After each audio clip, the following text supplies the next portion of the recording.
of my 5-day scoliosis challenge for Scoliosis Awareness Month. Today you're going to need a chair and ideally a couple of yoga blocks. If you don't have yoga blocks, you can use big books or something that makes about the similar height as that. Like, I don't know what you got around the house. We are going to be working on our balance and stability today, and I'm just going to come right on into it. So you're going to have your chair beside you. If you need to put you on pause and grab those things, then please go ahead. So we're going to work on our standing scoliosis corrections. So you're going to push through all four corners of your feet as you have your feet shoulder width apart, with both the toes pointing forward in the same direction. Soft bend in your knees. Please don't lock out your knees. Then we come up to the hips. We're going to push the hands into the hips and find that elongation. We're trying to stack our shoulders over our hips, over our ankles, so we're not drifting off to the side.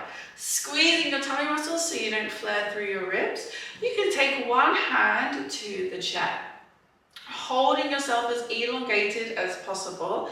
We're going to take a big inhale and you're going to come up onto your tiptoes as high as you can. But if you do have ankle issues or toe issues, please, you can just stay on your heels. That's okay, because we just want to hold our corrections up on the tiptoes, working on that balance, and then gently lowering down. Inhale, coming higher onto your tiptoes, keeping your corrections. If you feel balanced, you could even take your hand away from the chair. Lost my balance. And then slowly lower. We want to make sure we're not wobbling around. If you are wobbling, please hold on to the chair. That's what it is for. Inhale, coming high up onto your tiptoes. Think about reaching the crown of the head up to the ceiling. We're really striving for length through the body. Exhale, lowering through the heels. You'll be working your calf muscles as well, strengthening your feet. Inhale, lift and lengthen. Exhale, slowly lower. Inhale, lift and lengthen. Get as tall as you can. Try not to wobble. Keep holding yourself elongated. Exhale, lower. We're going to do 5 more. Inhale, lift, lengthen. Get as tall as you can. Exhale, lower. Inhale, lift, lengthen. Exhale, lower. Inhale, lift, lengthen. Keep going, you got this. Exhale, lower, and we're going to do 2 more. Inhale, lift, lengthen, get as tall as you can. Exhale, lower, starting to feel those calf muscles working.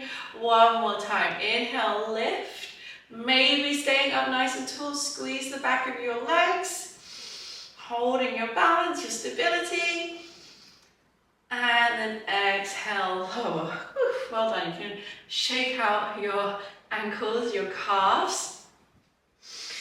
And then we're going to be balancing on one leg. And this is again why having the chair next to us is handy, to really help us. It's very common to not feel very stable with scoliosis. So don't worry if you do lose your balance a little bit. That's totally normal. So again, feet shoulder width apart. We get as long as we can. You can even take the hands to the crown of your head. Think about pushing your head up into your hands to get that extra little bit of length. And then exhale, taking your hands back to your hips, but keep the length. That's so important. We want to stay out of our curves. You can take one hand down to the chair.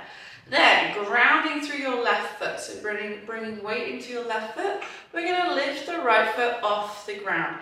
And the goal is to try and get the right knee in line with your hip and flex your right toes. If you can only bring it up a little bit of the way, that's okay. But as you hold here, make sure that your hips have not hiked up. We want to make sure you're not sinking up into, if you have a concavity on this right side especially. If you want to make it more difficult, you can take your hand away from the chair. And we're just holding here. This is helping us to strengthen that balance and stability, working all through your ankle, your knee, your glutes, whilst trying to maintain an elongated spine. We're going to work all the way up your spine, those paraspinal muscles, your core. We'll go 5, 4, 3, 2, and 1. Oof, well done. Of course, we're going to do the other side. So, reassess your corrections. Let's come back into them, trying to get yourself as elongated as possible. Squeeze your tummy muscles. You can take the hands to the crown of your head. Push your head up into your hands. Take one hand to the chair, one hand to your hip. Bring your weight into your right leg. And then lift the left leg off the ground. Bend the knee, flex the toes, and holding here. Trying to get your knee in line with your hip, your ankle in line with your knee, and your toes pulling up towards the ceiling. If you feel balanced, you can take your hand away from the chair. If you don't feel balanced, please keep your hand on the chair. That is perfectly okay. And we want to hold and breathe.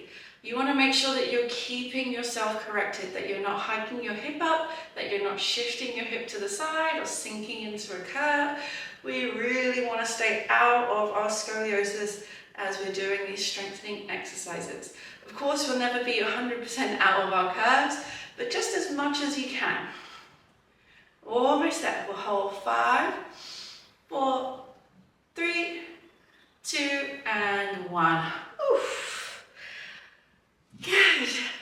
That's also going to strengthen your hip flexors here. These muscles down here. It gets them going. And then now for a little bit of elongation. So we love some elongation, and this is where you can use your chair. And I'm going to be using those yoga blocks. So you're going to take a seat. Squeaky on this floor.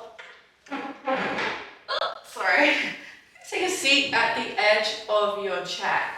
You're going to take your knees out wide. So not together, knees out wider than your chair, wider than shoulder width apart. Toes can point out roughly 45 degrees. Your yoga blocks or similar surface. You could also even have another chair just out in front, because you can place your hands on the chair if that helps. So we're going to be hinging at the hips and taking the hands down onto the blocks. I recommend just taking your hands underneath your butt and moving your butt cheek out the way. So we can inhale, lift and lengthen through the spine, and then exhale, hinging at your hips. We're going to take the hands onto the blocks and reach the arms forward as we send the hips back onto the chair. Now finding some elongation. Of course, you can have your hands on another chair or something out in front if you don't have yoga blocks. And we're not rounding into your back. You're really trying to keep that length. Now the knees need to be wide so that we can let the belly come down through the middle. Inhale, get a breath into the back of your rib cage. Get a length into your spine. And as you exhale, keeping the elongation. Inhaling, sending your breath backwards and sideways.